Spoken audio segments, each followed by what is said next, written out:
Okay, good evening, everybody. Welcome to our meeting for February 26, 2024. Je peux avoir quelqu'un pour proposer l'ouverture de la séance, s'il vous plaît. Oui, Monsieur le maire, je propose d'ouvrir la séance. Merci, la conseillère Torres. Je peux avoir l'appui, s'il vous plaît.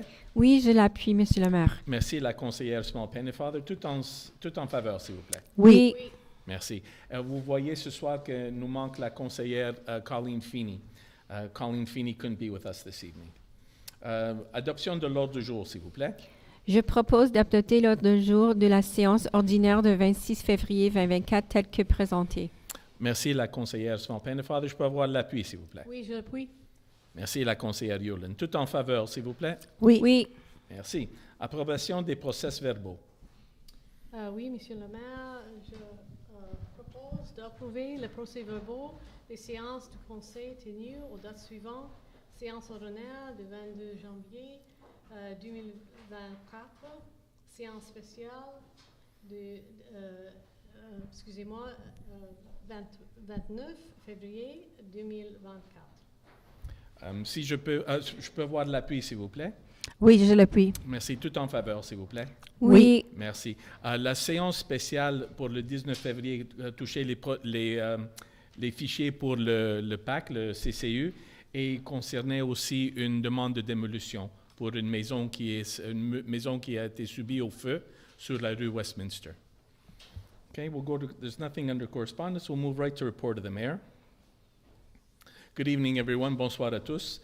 Quick update on the progress in the construction of the new Sports and Recreation Center. As of the end of January, some of the tasks that were undertaken, restarting the work after the holidays, form work, installing rebar and pouring of footings and foundations, installation of waterproofing membranes, backfilling of foundations. The same tasks will continue through the month of February. Other activities related to the new Sports and Recreation Center also being undertaken, fundraising activities. Our sincere thanks again to the volunteer fundraisers and to our current donors. Artwork Project Integration Committee. In Quebec, anytime there's a provincial grant for the construction of a new building, a certain budget must be attributed for the inclusion of a piece of artwork created by a Quebec artist, thanks to the residents volunteering on this committee, and preparation of a promotional package for the rental space, such as the restaurant. Analysis and creation of sponsorship opportunities. Une rapide mise à jour sur l'avancement de la construction du nouveau centre sportif et récréatif. À la fin de le mois de janvier, quelques-unes des tâches entreprises, la reprise des travaux après les vacances, le coffrage, installation des barres d'armature, écoulage des semelles et des fondations, installation des membranes d'entachité, remblayage des fondations. Les mêmes tâches se poursuivront jusqu'en février. Des autres activités liées au nouveau centre du sport et de loisirs sont également en cours, incluant l'activité de collecte de fonds.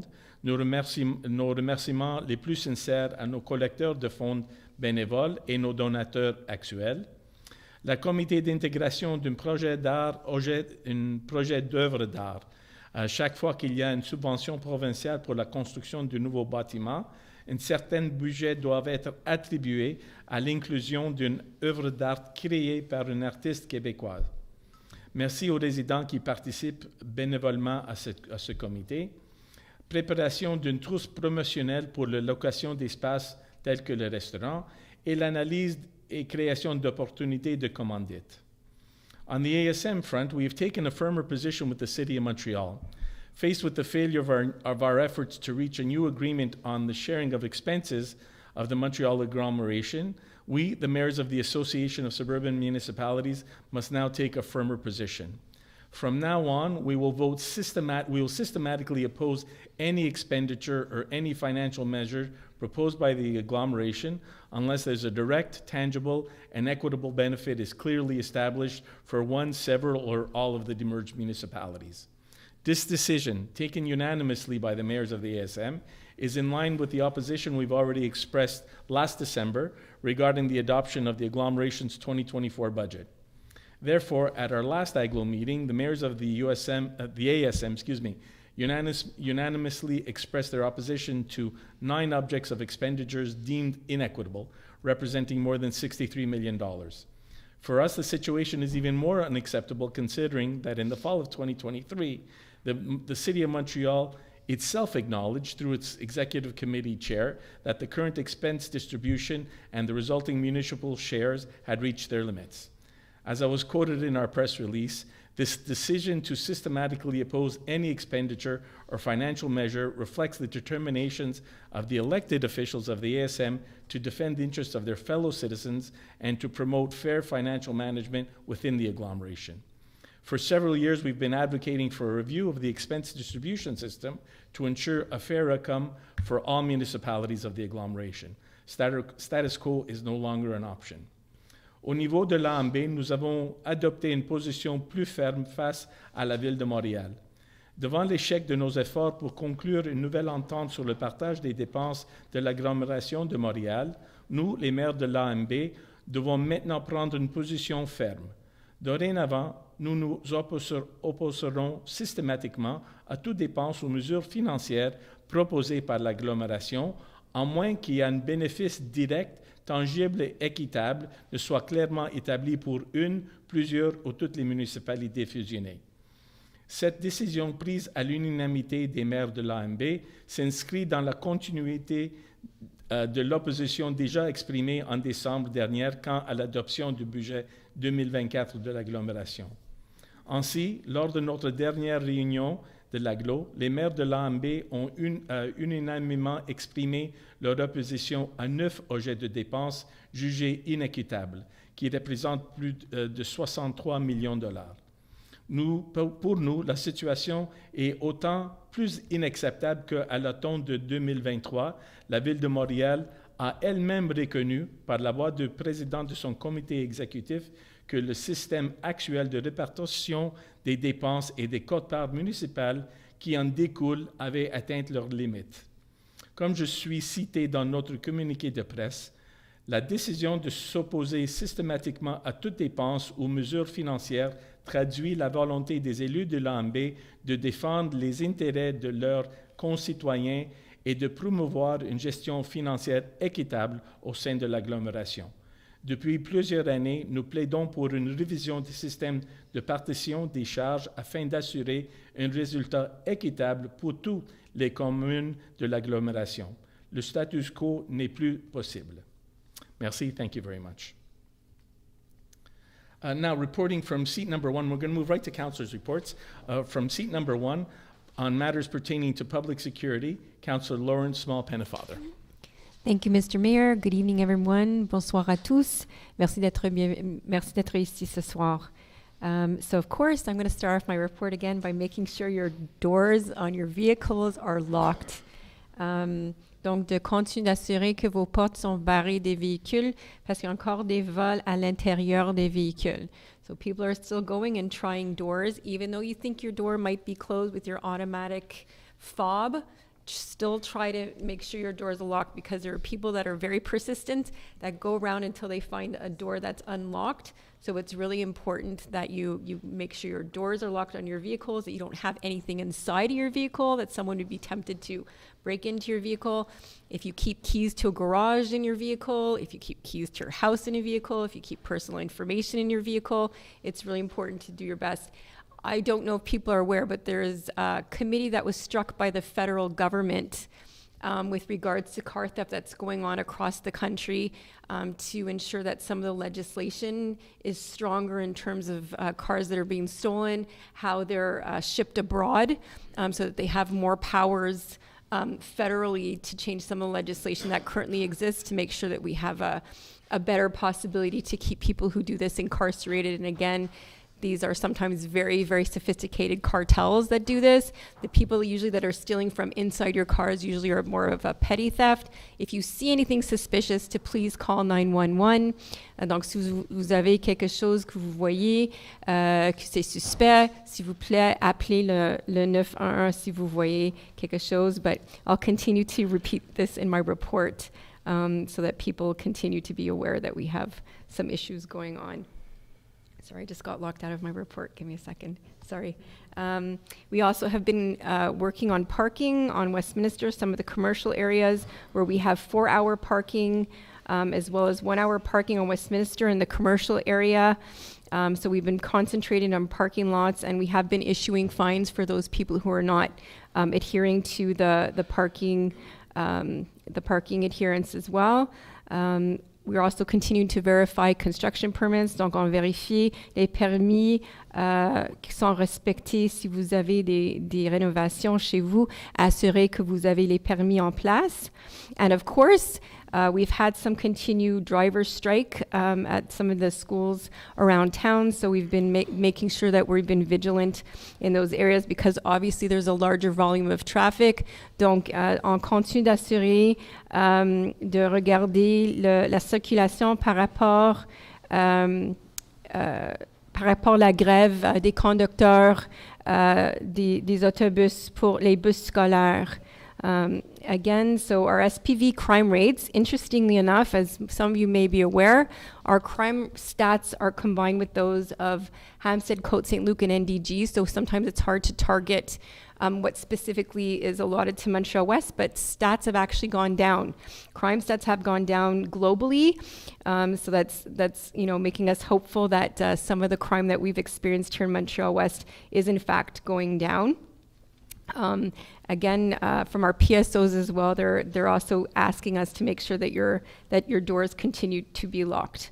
And in terms of, exactly, just be sure to call 911. And also, like I said, if you do see something going on, you see a public security officer that is around, don't hesitate to stop them as well. But your first point of contact should be with 911 if you see any kind of criminal activity.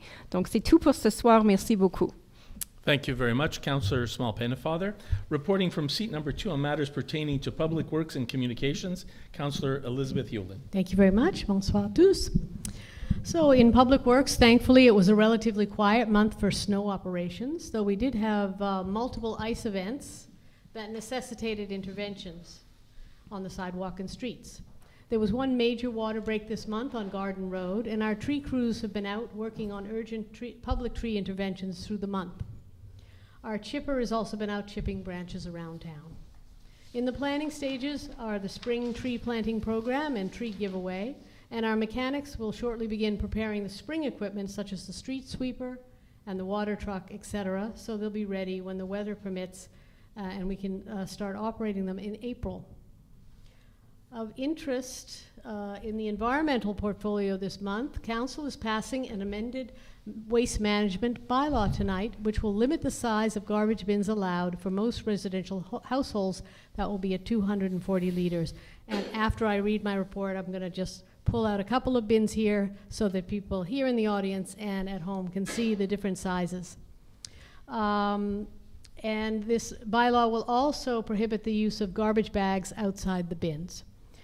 Most of the key provisions will only go into force, though, on May 1st to give residents time to become informed and adapt to the new measures.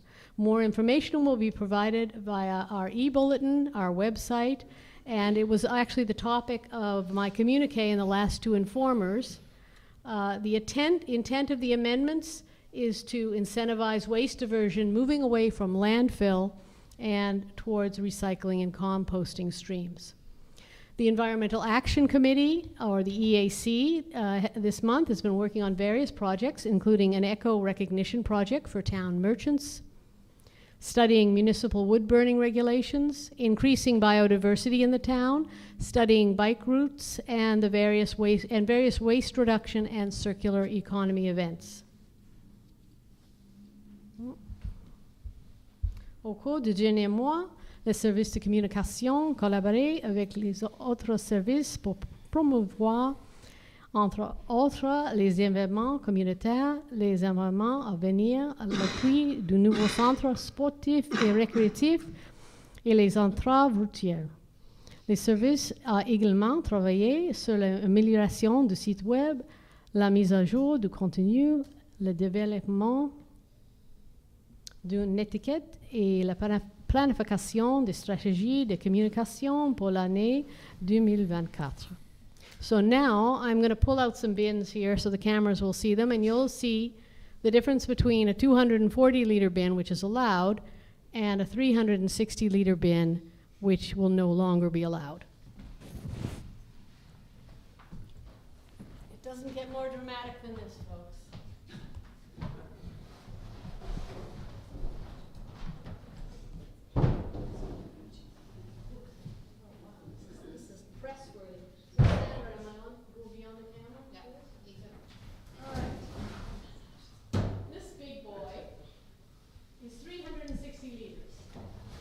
right? So I could get inside here and hide, and you wouldn't find me, right? This will no There's a reason for it, right? Yeah.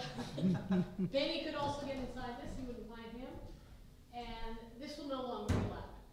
This is now, this size bin, which is about 34 inches from one end to the other, it's actually marked on the lid, the size, so you can check your bin there.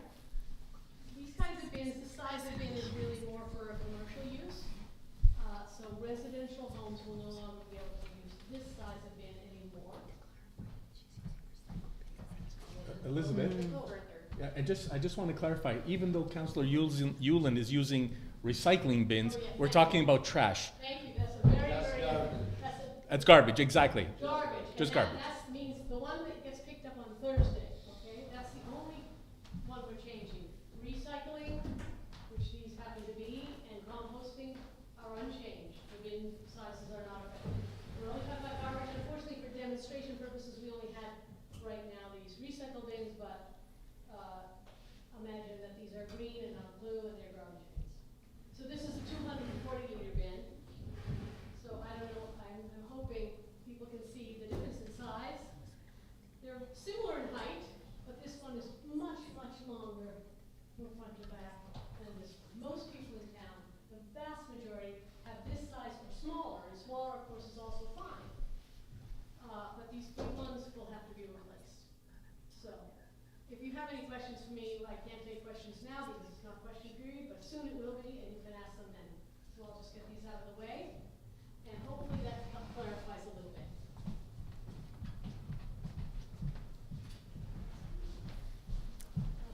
Councillor Yulin, was there anything else in your report? No, I finished, Okay. thank you. Okay, thank you very much. I'm going to read the report that Councillor Feeney sent to me. Councillor Feeney's reporting on matters pertaining to finances, recreation and leisure, and the topics related to an age-friendly society.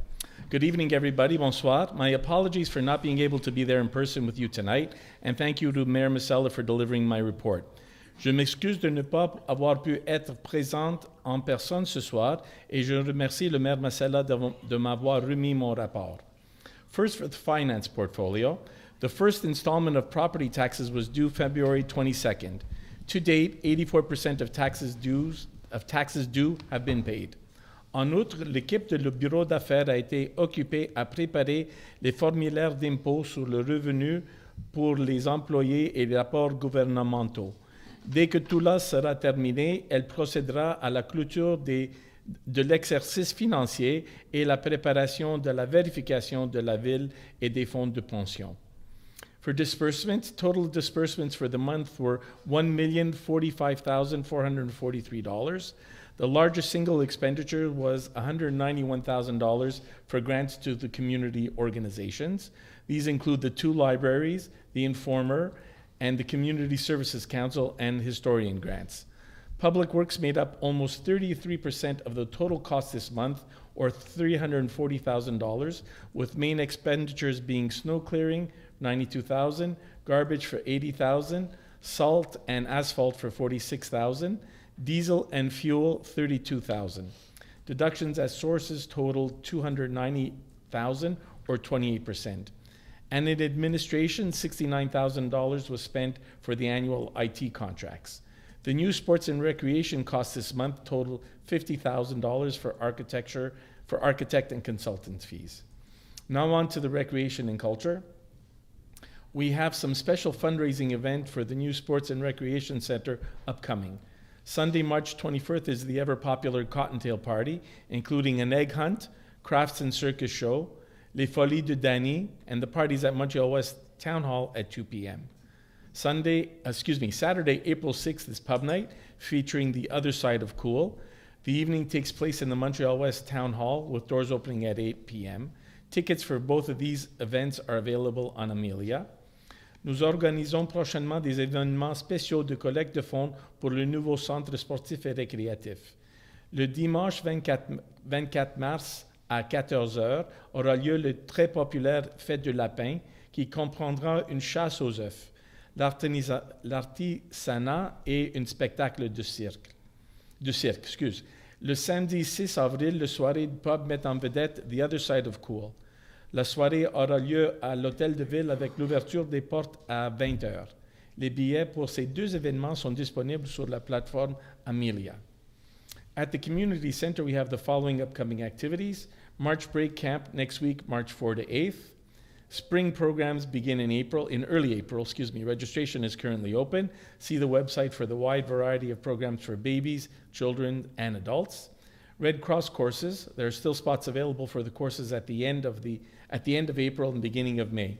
We are offering a Stay Safe for 9 to 13-year-olds, babysitting for 11 years and older, and emergency first aid, cours de premiers soins for 16-year-olds and older. Sign up on Amelia. Summer, day camp, tennis camp, and community center half-day options are open for registration. Information about all these events and updates have been added to the website, posted in Facebook, in the Informer, with registration on the Amelia platform.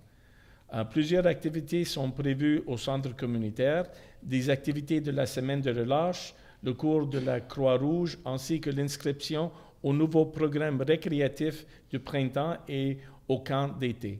Des informations sur ces activités ont été ajoutées au site web, affiché sur Facebook et dans The Informer. Les inscriptions se font sur la plateforme Amelia. Artist Showcase, the Winter Showcase, Emotions Unleashed, is displayed on the website and on social media in this room. The Spring Showcase theme, Metamorphosis. Artists can submit their artwork on the website by April 19th. For the seniors portfolio, upcoming activities include March 15th, St. Patrick's Luncheon at noon with live music and Irish stew, and March 20th at 1 p.m., Tea and Talk, which is going to focus on Fraud Prevention Month with the SPVM, and that's free entry for that. Call the Community Center for more info.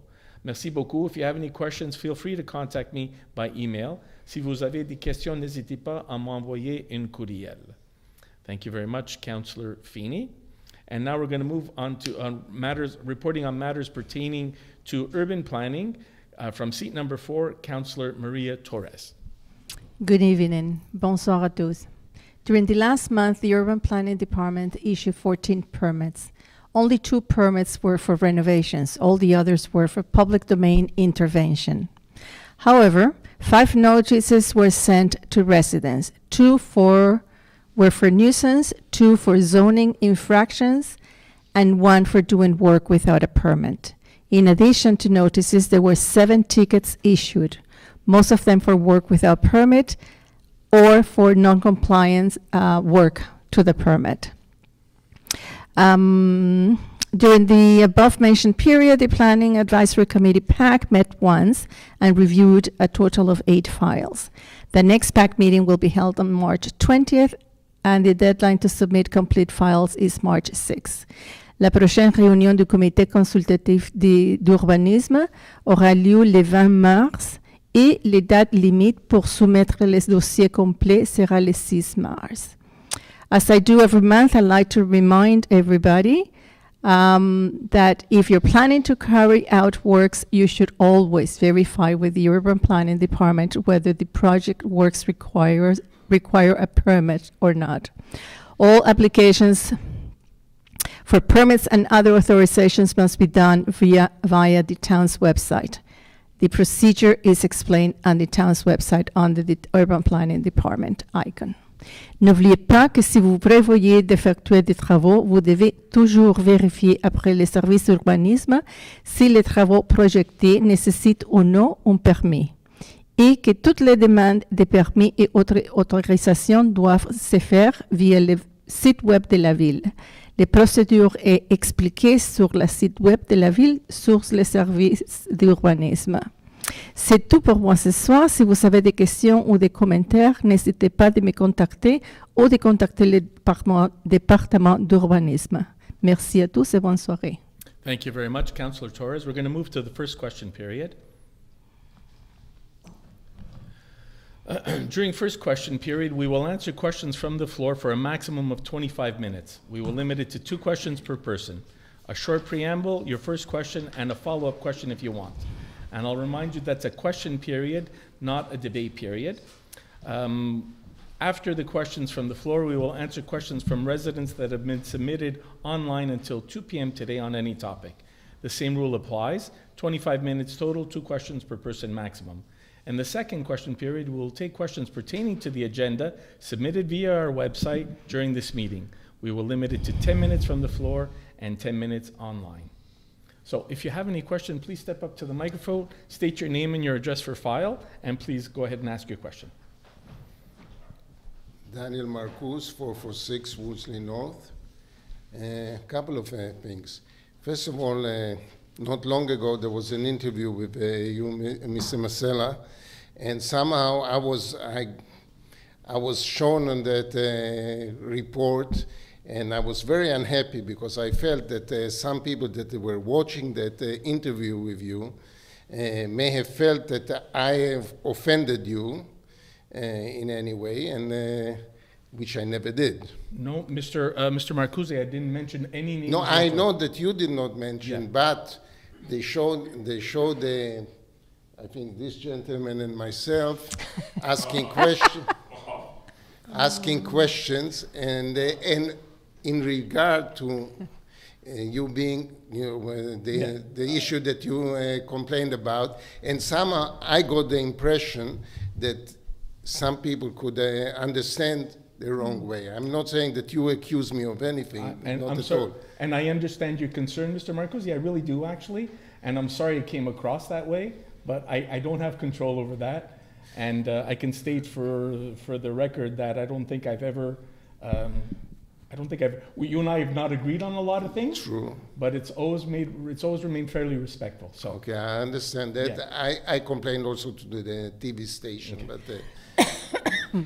the second question is regarding composting bins. It seems that the small composting bins that we have, they empty them by hand, and a lot of the stuff, especially when it's cold, it's frozen, and they don't empty those bins properly, and they don't check. And I wish if there was some way of you talking to them to make sure that they actually clear those bins. So what they do is they pull them over to the truck by hand, and then they hook them onto No, they the don't. arm. That's the thing. The little one, they don't hook to the. they do it by hand. They pick it up by Yes. hand. Yes. How small is the small one you're talking about? It's much smaller It's than 120. this. Well, the 80 liter. Okay. Yeah, Oh yeah, these are the 80 liter. Yeah. And they don't. The That's ones the I've thing. seen, like at my house, the way I've seen them, because you and I are both watching the compost be discarded, which is odd. But anyway, I do watch it because I want to see what's going on. She doesn't have cable. And I've seen them actually hook it to the arm. And maybe it depends on the truck or the day. Not the little one. I know they're 80 liters, and the arm picks it up and it tips it upside down and knocks it in. And sometimes I also have stuff left at the bottom because it's frozen there. What can they do about it? I don't know. I think the only way you could manage it, if you really, really didn't like that, is you could line your bin with like a bunch of newspaper. But or- all my compost is in bags, in special but composting it gets, bags. it's not dry. Some of it can stick together. I mean, I don't know what to say about that. I mean, yeah. If you can bring it to their attention, you have a contract with them. Yeah, I they don't have know to if know it's- that they have to look into the bin before they put it Yeah, down. but I think it's stuck to the bottom of the bin for the time being. Well, that it's more than frozen just solid. one layer. Yeah. If it Okay. was only Well, stuck. I will tell you what, I will bring it to the attention of Public Works, who will talk to the contractor, and we'll see if there's anything Okay, they can do. fair enough. That's all I can say. Okay, thank Thank Thank you, you. Mr. Marcuse. Thank you for keeping an eye on the composting.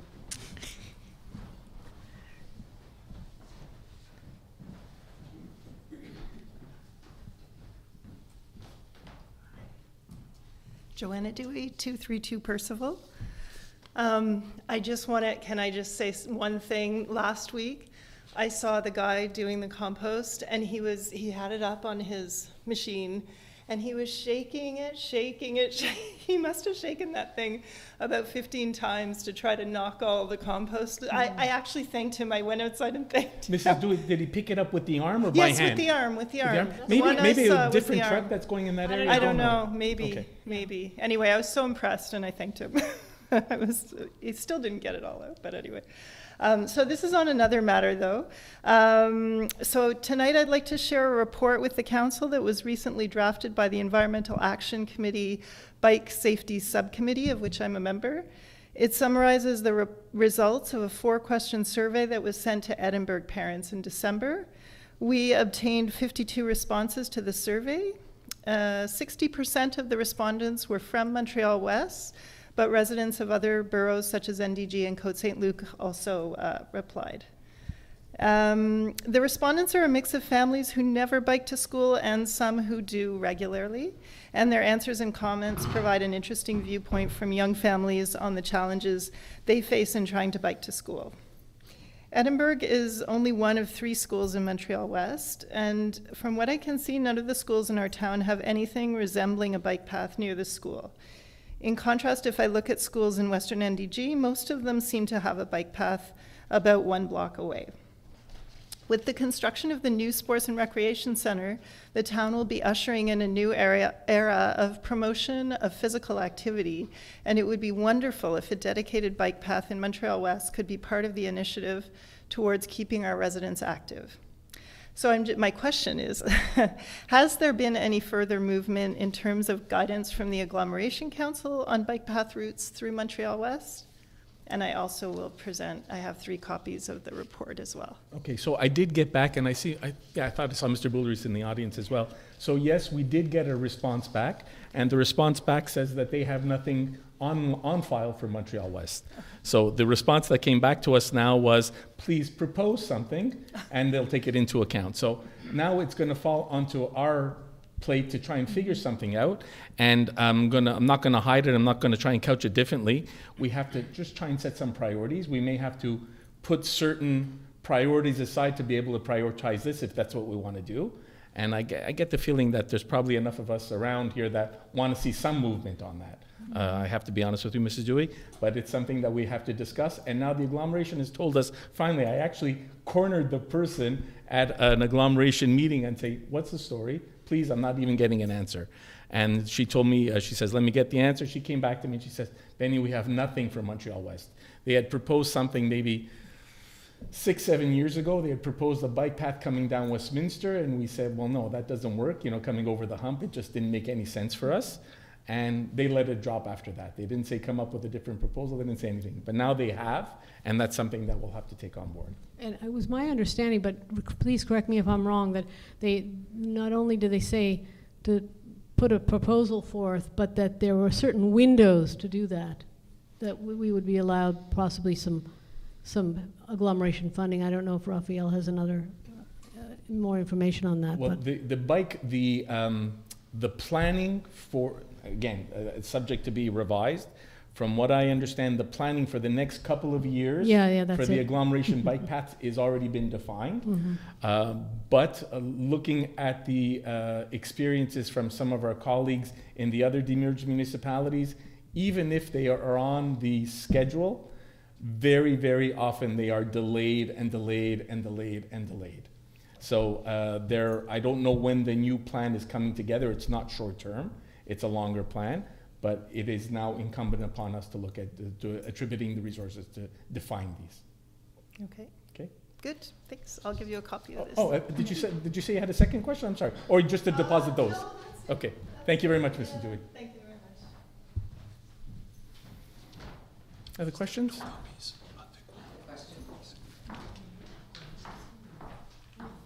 Mrs. Dewey, and just 1 second, please. Mrs. Dewey, do you have this by email? I sure do. Is it possible to email it to us? It's easier to keep an electronic copy. Okay. Thank you. I'm sorry, ma'am. Go ahead. Cynthia Nichols, 25 Westminster South. It's very interesting what Mr. Marcosi had mentioned, because I too heard those interviews and I was quite shocked by the camaraderie on council. For example, Elizabeth making a comment about you fitting in the bin, and then you making a comment about her not having a life. I'm saying to myself, perhaps that could be misunderstood somehow by some of the members here in the audience, and perhaps, if we're going to go that route, perhaps then all of that should be eliminated as well. I'm just suggesting.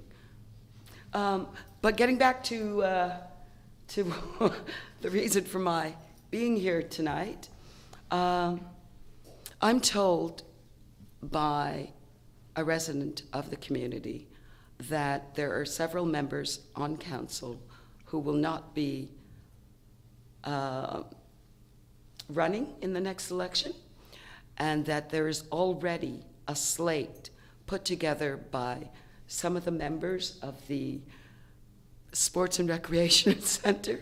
Apparently there's already a slate out there. So I'm just wondering, is there anyone here on council who is thinking of not running?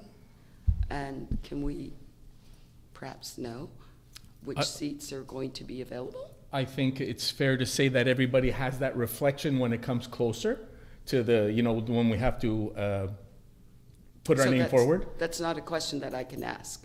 No. That can be I'm saying answered. it's a question you can ask. What I'm saying is, I don't think we have answers yet. Usually we make that decision Perhaps closer on. you don't have an answer. Yeah, Perhaps I'm others. answering for I'm- myself. Thank you. Maria? I don't have an answer yet. It's still a year, almost 2 years ahead of time, so I don't have an answer. Lauren? I'd be in the same boat. I'm also, I think, probably closer. I'll declare closer to when the election time is. Thank you. Yeah. Elizabeth? As will I. Okay. There we go. Thank you. Thank you very much. Any other questions?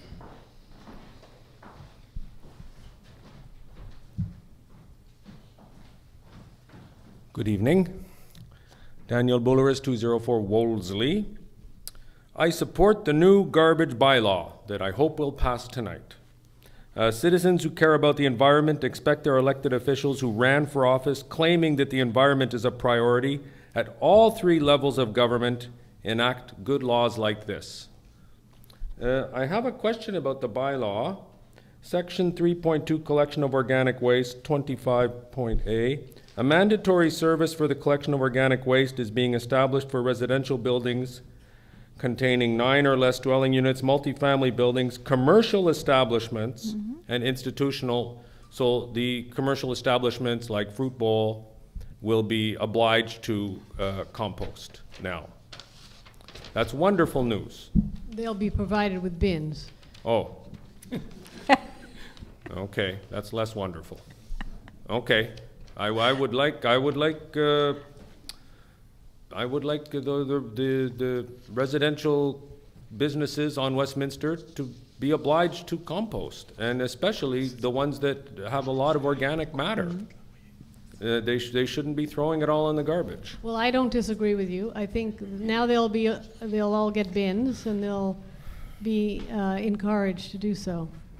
Okay, thank you. Thank you. Thank you, Mr. Bulleris. I did forget my second question. Go ahead, ma'am. Cynthia Nichols, 25 Westminster still. How do I put this delicately? Is it possible to meet with PAC? I have an expert on refurbishing old dwellings. I would love to be able to meet with the PAC, with this person, to come up with, I don't know, Maria, can some you? ideas before we start submitting the applications. Yeah, I can ask Vlad to arrange it. I would really appreciate that because, Okay. yeah, I came in, I spoke with the administration, but they weren't quite sure, other than going through Vlad and, well, as you know, Yeah, no, the since that only, meeting at my house, I don't know what happened. yeah. Came to my house, ate my food, and then all of a sudden became mean.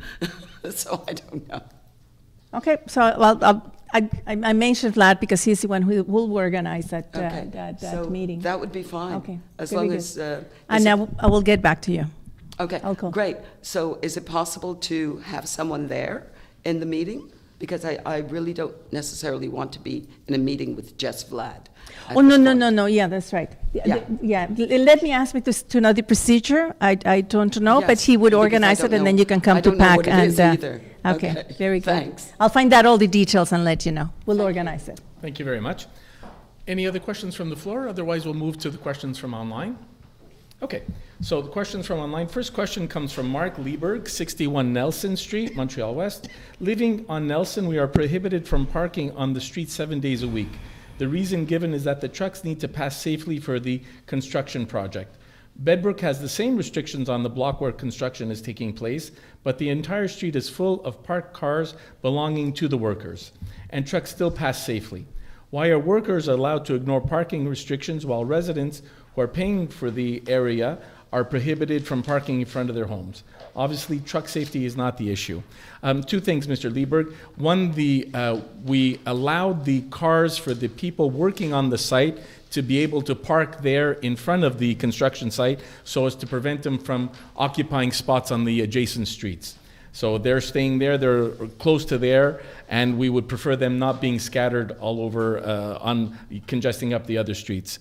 In terms of the prohibition from parking on the weekends, I want to get a little bit more clarity on the reasoning for that. So that's something that I think we'll look into and probably come back to you. I just want to understand why that was done that way before I can give you an answer one way or another, whether something will change or not. Okay, so thank you for your question, Mark Lieberg. Next question from Eileen A. O'Reilly, 139 Percival Avenue. The crosswalks at Sherbrooke and Brock is very dangerous. Does the town have plans to install a flashing light or better lighting and signage? And two, will the path along the east side of the tracks leading from Westminster to Broughton be paved and fixed?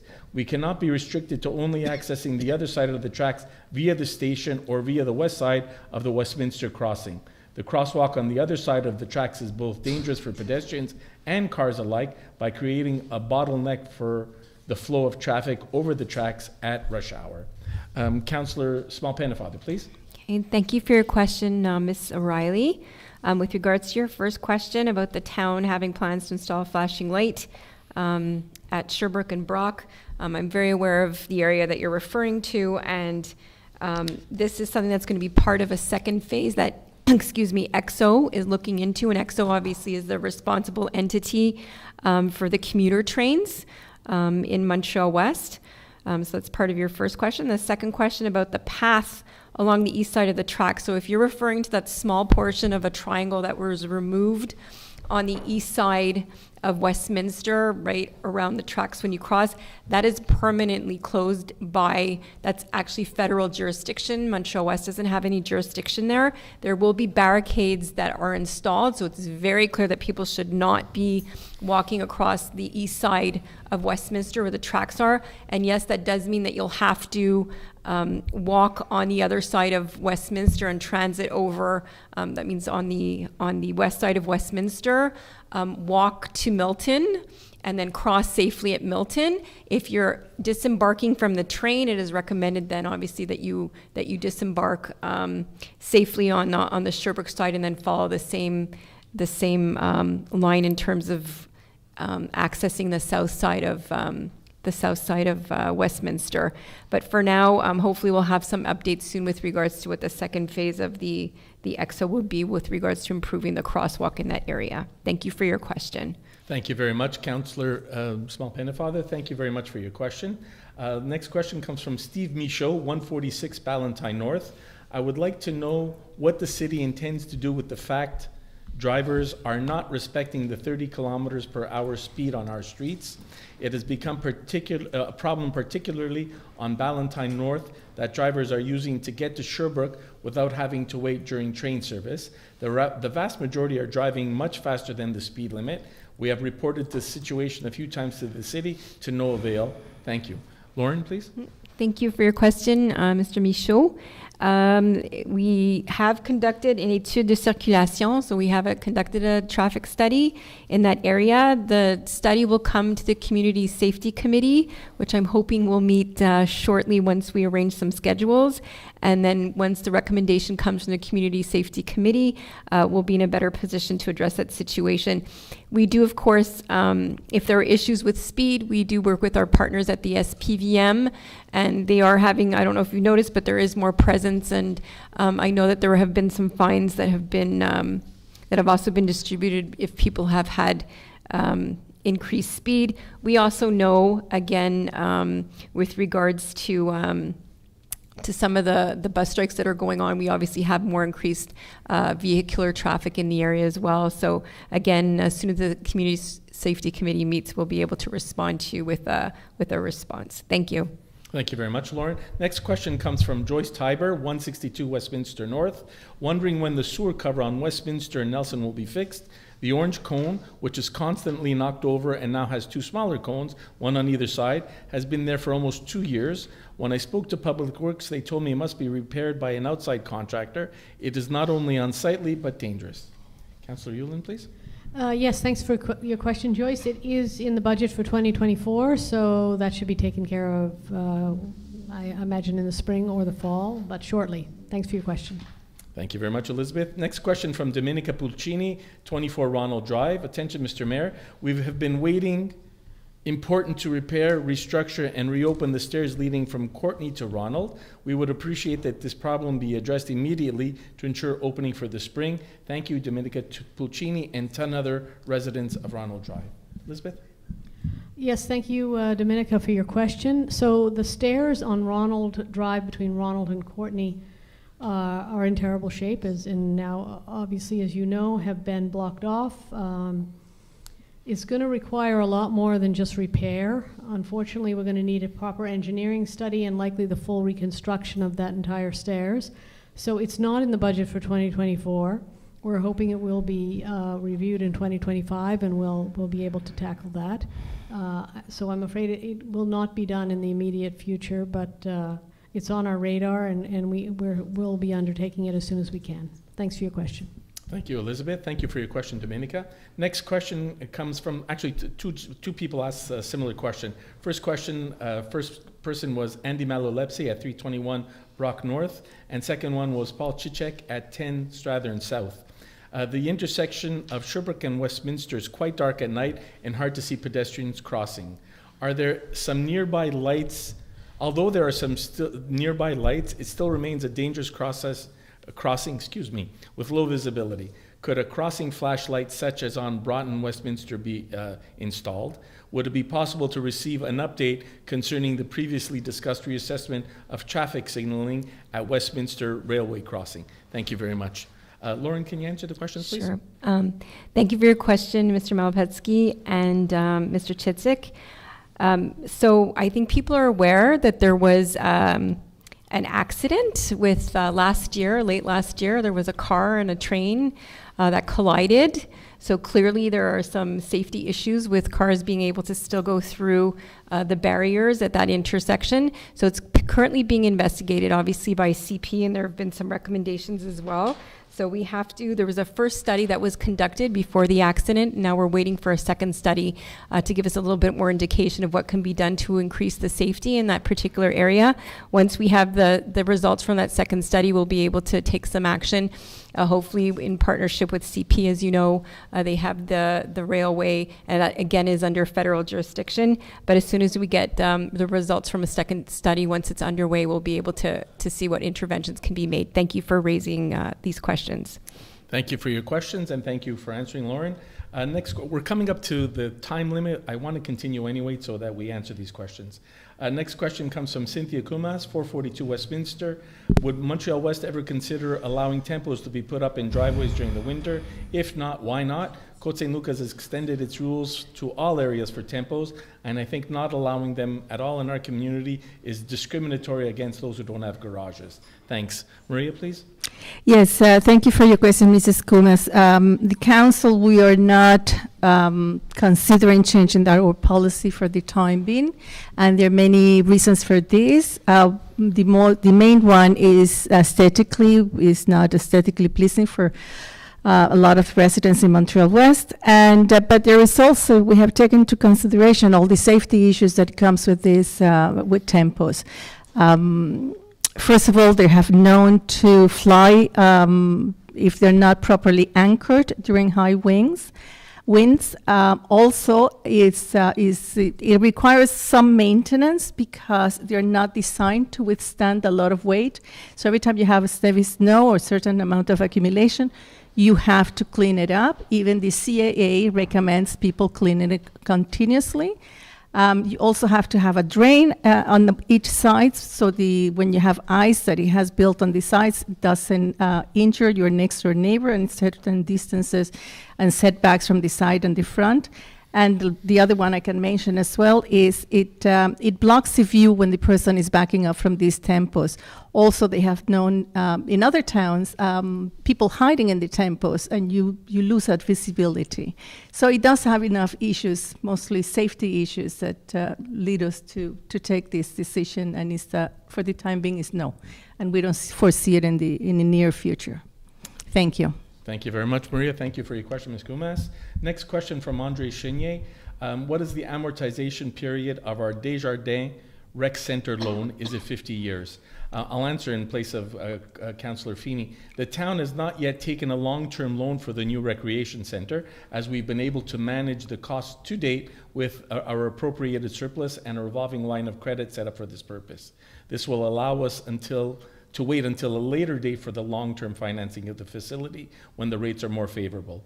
At that point, the amortization will be determined, but according to the Minister of Municipal Affairs, it will likely be 40 years. Thank you for your question. Next question comes from Colin Broadhead, 148 Percival. How is the construction of the new arena complex progressing with such a warm winter without much snow? Wondering if they are moving along faster than expected.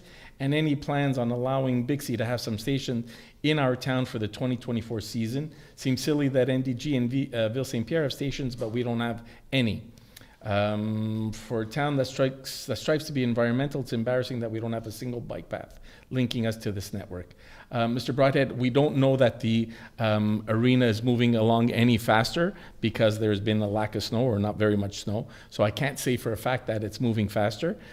In terms of the Bixby station, I was actually in contact not a couple of months ago, or actually a while ago now, with the mayor from the Côte-Neige NDG borough, and she was actually investigating, because the train station actually falls on the NDG side, she was investigating putting a Bixby stand there at the train station, which I thought was a really good idea. The closest one after that is over at Concordia now. So it would be a good spot in the middle, and it's kind of a centralized spot. So I don't know where they are with that, and I can actually do a little bit of follow-up with her to see if there's been any movement on that. So thanks for your questions, Mr. Broadhead. Next question comes from Maria Macheras, 53 Ballantyne North. Good evening. With the rollout of the new waste bin program coming in April, would you have any update regarding the company who may be able to properly and responsibly discard of our old, larger bins? Thank you. Elizabeth, please. Yes, thanks, Maria, for your question. We should have that this week. We're going to be putting a bulletin out and have it on the website. So we want to give you some options there. There will be companies that you can work through to purchase a new bin if you need to, and discard of your old one through them. So keep an eye out on the website and the bulletin. Thanks. Thank you very much, Elizabeth, and thank you for your question, Maria Macheras. Next question comes from Alex Langevet, 29 Campbell. Hello, Ainsley Street between Westminster and Campbell is in horrible state after the years of patch jobs and temporary repairs. What are the plans to replace the pavement? Elizabeth? Thanks for your question, Alex. Unfortunately, Ainsley is one of those streets in town, one of the few streets we have that actually has a concrete base. So it's not really possible just to resurface it without having it be entirely chewed up after another year or so. What is required for that street is to go all the way down to the foundations and rebuild it. And that is something that we do when we have grants to do it. As you probably know from all of our infrastructure work, we do the work when we get it subsidized partially by other governments, like the provincial government. And those grants come to us when the infrastructure under the street, that is to say the water and sewer lines, need work. That's what we get the grants for. We don't really get the grants for resurfacing a street. So that street will be redone in its entirety when it becomes eligible for grants for full infrastructure work. And it's not on a short-term list, unfortunately. It's not, the waterworks underneath are fine. So I live in the area as well. I'm in that part of town, and I know it's terrible, you're right. So we really are only able to patch it now. and we'll be doing so in the future until we are eligible for infrastructure grants. Thanks very much for your question, Alex. I wish I had better news. Thank you, Elizabeth, and thank you for your question. Next question from Richard Gianfelice, 234 Westminster. Good evening. In the likely scenario that the final cost of snow removal for this winter season will be less than what was budgeted, what happens to those savings? Can they go towards the payment of the new of the loan for the new recreation center? I would imagine that the quicker we make the payments on the huge debt, the lower our overall interest charges and cost to taxpayers. Thank you. You're absolutely right, Mr. Gianfelice. We're not spending as much this year on snow, thankfully. Whatever is left over at the end of the year goes into the surplus that we generate at year end, and then when we have this accumulated surplus, then council makes a decision. They want to retain some of it for a rainy day. Do they want to apply some of it, more of it to the recreation center? So those are all valuable options, and you're absolutely right. If we're able to put down more money, we'll shorten the time or the amount of money that we have to pay and the amount of interest that we're paying for it. So it's a valid question. That'll, like I said, whatever savings are left over at the end of the year goes into the general surplus. Thank you for your question. Next question from David Bird, 8027 Avon. The Easton project has installed all of their HVAC systems on the roof closest to the Ballantyne south side versus putting them on Westminster. Has anyone requested noise studies to see how much this noise will create for the residents on Ballantyne? They're not allowed to be put on the Westminster side because they have to be 2 meters setback from the front facade of the building, and I think it's the same thing if they tried to do it on the Avon side. So the only option was putting it further back. But the bylaw also calls for them to be encased with an opaque screen. So once that opaque screen is up, that'll have an effect on the sound, and at that point, we can talk about sound if there's being any sound problems, and that would be covered under our nuisance bylaw. So it's too early to talk about it now. It'll be when the system is actually covered and fenced off as it's supposed to be. Next question comes from Julian Mazzoni, 49 Parkside.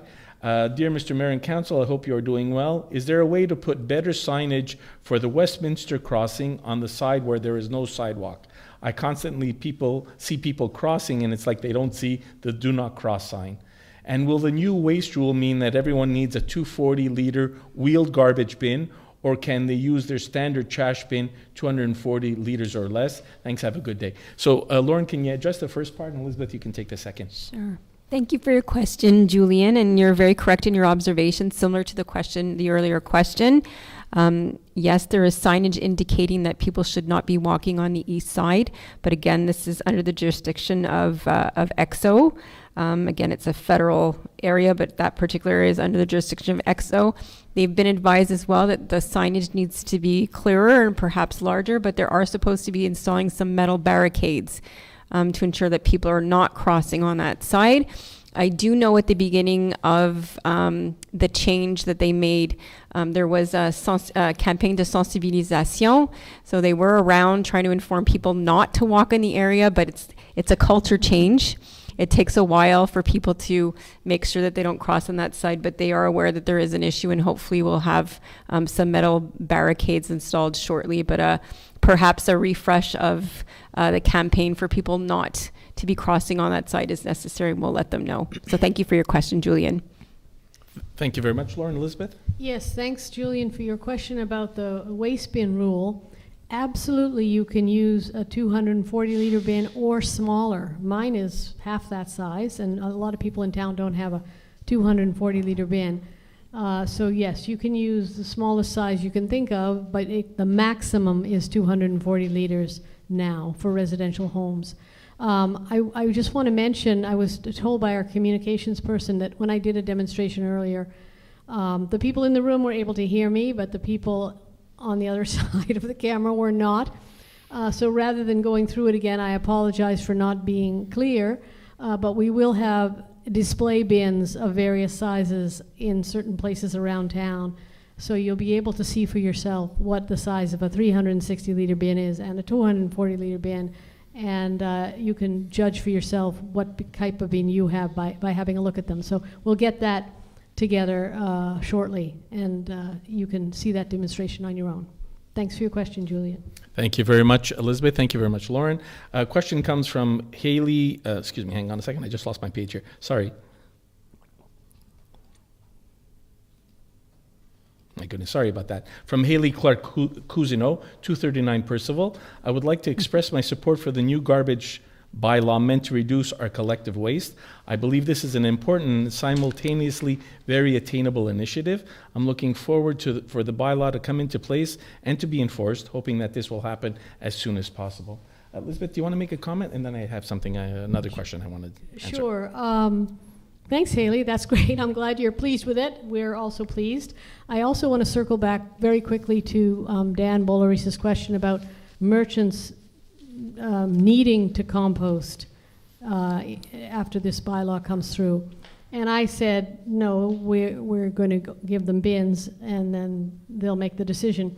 And part of this whole revamping of the bylaw is to incentivize things like composting and recycling rather than forcing it. So that the idea is if they're not allowed to put as much in the landfill, because of the restrictions now, they will be incentivized to do composting and recycling at a higher level than they are currently, and that goes for all residents. So I just want to make that clarification to the answer I gave to Dan. Thanks very much. Thank you very much, Elizabeth. And I received a question, I think yesterday or the day before, from Alex Graziani, 43 Northview, Montreal-West. As announced by EXO, the Lucien Lallier train station will be closed starting April 1st, 2024, to compensate for this inconvenience that may affect a number of people living in Montreal-West. Would it be possible to put pressure on the STM to increase the frequency of the 162 bus that runs on Westminster and has its terminus at the Villa Maria metro station to every 15 minutes during rush hours? Thank you very much.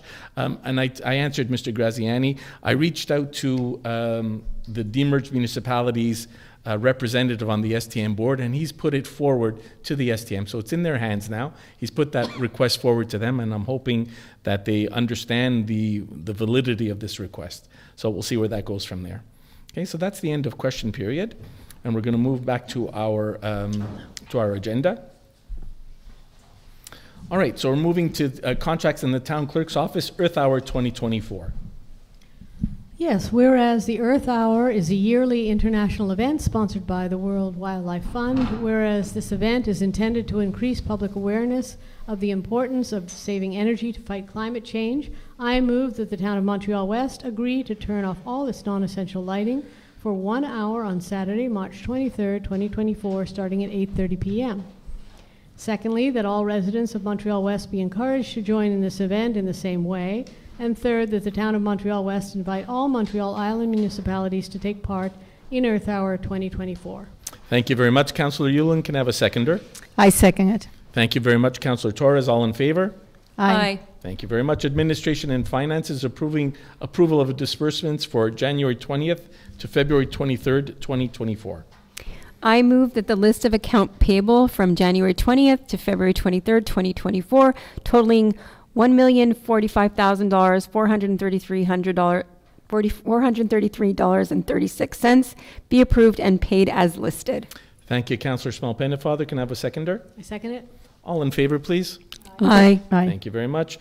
Amendement à la résolution 2023-09-07-004. Ça, c'est vraiment pour corriger un problème de dactylo.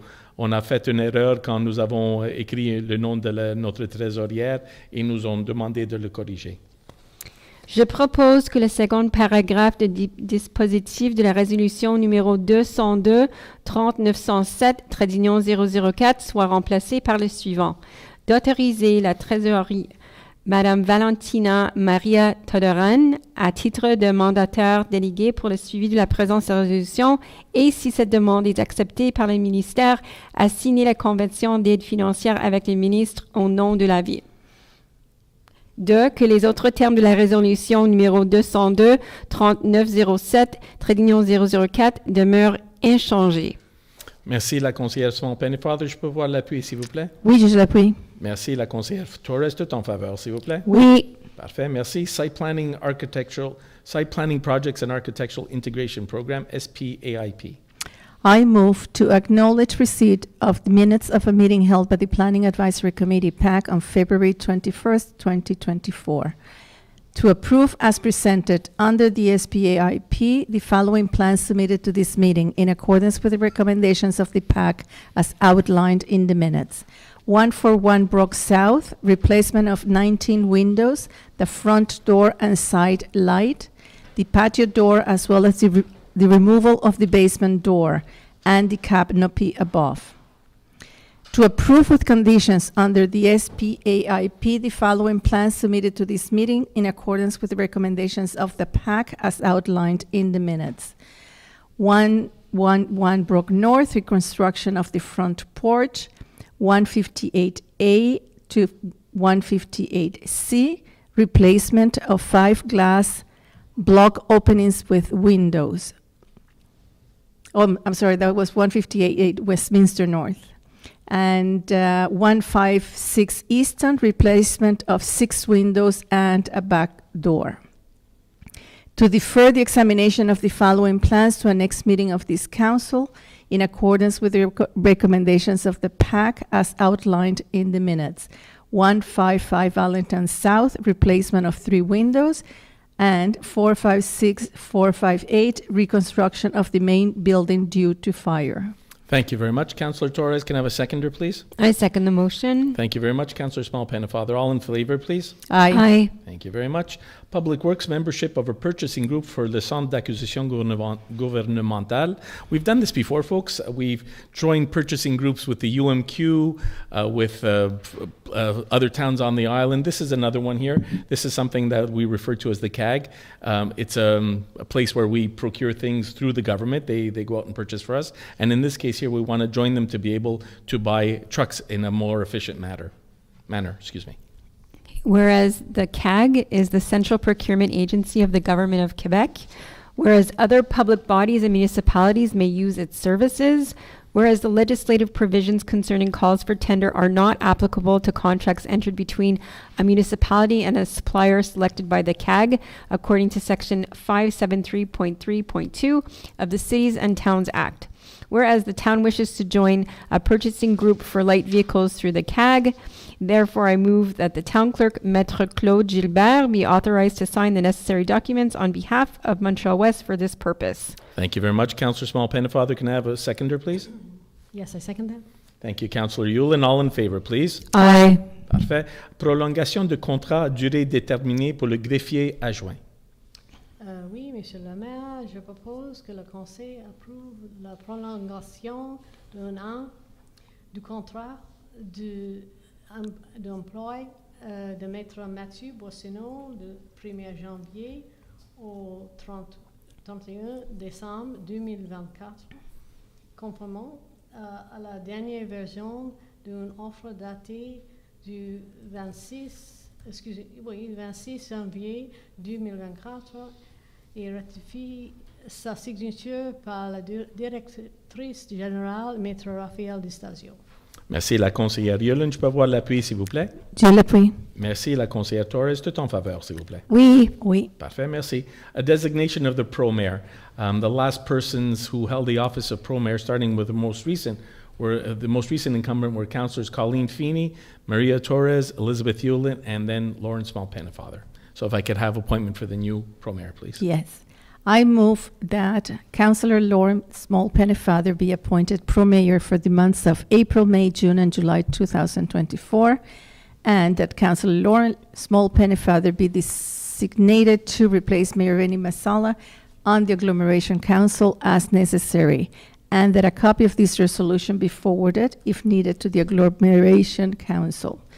Last, that this appointment take effect on April 1st, 2024. Thank you very much. Councillor Torres, can I have a seconder, please? I second that. Thank you. Councillor Yulin, all in favor, please? Aye. Thank you very much. Notice of motion, reading and adoption of bylaws. Adoption of bylaw 2024-001, bylaw modifying bylaw number 2019-013 concerning the collection and disposal of garbage, green waste, and recyclable materials. Whereas a copy of this bylaw in draft version was previously tabled at a council meeting after notice of motion was given at a prior meeting and made available in accordance with the law, whereas the purpose and scope of this bylaw were summed up at the present meeting. Therefore, I move that bylaw number 2024-001, entitled Bylaw Modifying Bylaw number 2009-013, concerning the collection and disposal of garbage, green waste, and recyclable materials, be adopted. Thank you very much. Councillor Yulin, can I have a seconder, please? I second the motion. Thank you, Councillor Small-Pennefather. All in favor, please? Aye. Aye. Thank you. Adoption du règlement 2024-002, règlement instituant un programme de remise sur les bacs à déchets. Entendu qu'une copie du projet de règlement a été déposée lors d'une séance précédente, après que l'avis des motions ait été donné lors d'une séance antérieure et mise à la disposition du public en conformité à la loi. Entendu que, lors de la présente séance, l'objet et la portée de ces règlements ont été résumés. En conséquence, je propose que le règlement numéro 2024-002, intitulé Règlement instituant un programme de remise sur les bacs à déchets, soit adopté. Merci, la conseillère Torres. Je peux avoir l'appui, s'il vous plaît? Oui, je l'appuie. Merci, la conseillère Yulin. Tout en faveur, s'il vous plaît? Oui. Oui. Parfait, merci. We're going to move to second question period. Second question period can only pertain to questions related to the agenda. So if there are any questions, please stand up to the mic. Again, I'm going to ask you to state your name and address again, please, for the file. Daniel Marcus, 446 Wolseley North. Regarding garbage, why don't we have standardized bins rather than have all kinds of bins, but the same size, that just like what's in local range, that the municipality, I think, sold it for $50 a household, and this way they don't have to open the cover and to pull out the bag out of the garbage bin. It makes it life much easier and probably cheaper to when you collect the garbage. Yeah, I think it's, there's no data that says it would be cheaper to pick up the garbage if that were the case. I think the idea is that people are responsible for their own bins here in Montreal-West, the garbage bins. We provide recycling and composting bins. But many of us would find, for instance, a 250-liter bin, that's the smaller of the two that's here tonight, and the one that most people have, for instance, for recycling, is a much too big a bin. People wouldn't even want that size of a bin.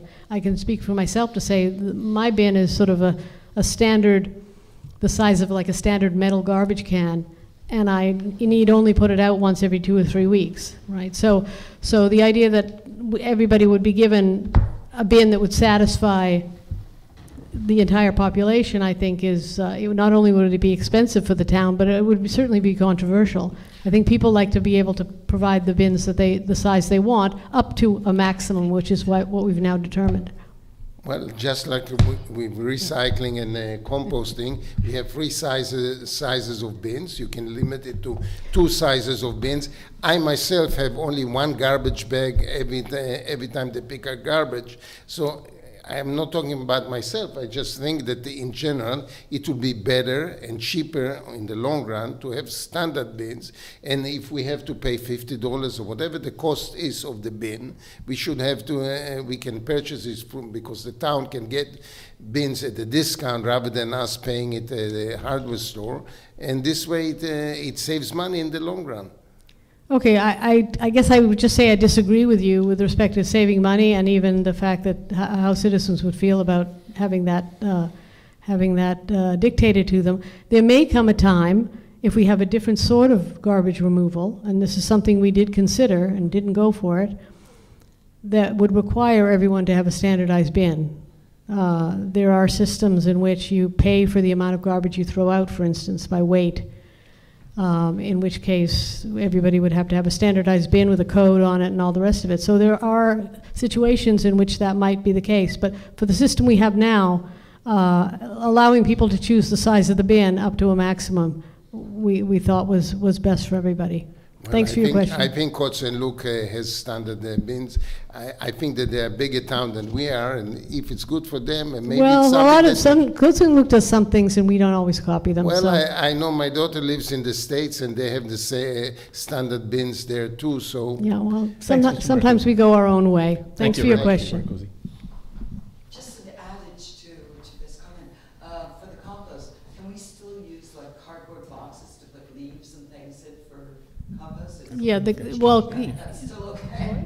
That hasn't changed the compost. no, that hasn't changed. No, the recycling and composting systems have not changed. Okay, great. OK, je peux avoir quelqu'un pour proposer la levée de la séance, s'il vous plaît? Oui, je propose de lever la séance. Parfait, merci. La conseillère Yulin, je peux voir l'appui, s'il vous plaît? Je l'appuie. Merci. La conseillère Torres, tout en faveur, s'il vous plaît? Oui. Parfait, merci. Thank you, everybody, for coming out. I appreciate your interventions tonight.